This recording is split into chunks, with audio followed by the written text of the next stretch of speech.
Hello everyone, I'm Ocir. Time to take another look at some clips and pictures. This time I'm going to talk about different types of LARP communities and LARP communities in general. Let's get started. For a person who is new to LARP, this topic might be a bit confusing. Why should it matter what kind of LARP community they join? Well, if you don't know what you want from a LARP community, then go ahead and just try one out. But if that is not the case, then you should pay attention to what I'm about to say.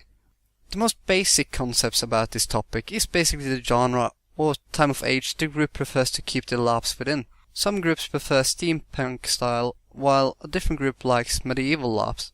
So this part of it is pretty simple to understand. Some groups may also differ in the events taking place outside the actual LARP events. Some have workshops, get-togethers, a lot of meetings, and some don't. Then you have the difference between some LARP communities and how strict they are on the rules. Some groups can have some rather hardcore point of views when it comes to costumes, your role-playing skills and so on. To put it simple, these guys are a bit more hardcore than others. When I say the others, I am referring to LARP communities who are a bit more casual.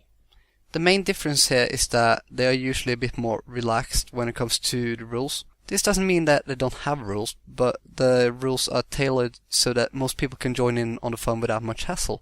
A great example of this is if a new LARPer joins in, he or she might not want to spend too much money on a hobby he or she doesn't know for sure is going to stay a hobby.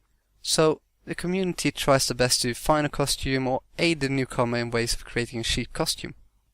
Another thing to keep your attention on is how the mood is in the community.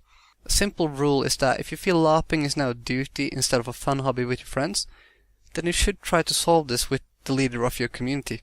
Remember though that a LARP community is usually in constant development, so the community you visited 3 years ago might be a lot cooler now. All in all, the really fun part is that almost all LARP communities are packed with awesome people who are ready with open arms and a warm smile, and they just can't wait to share some adventure with you.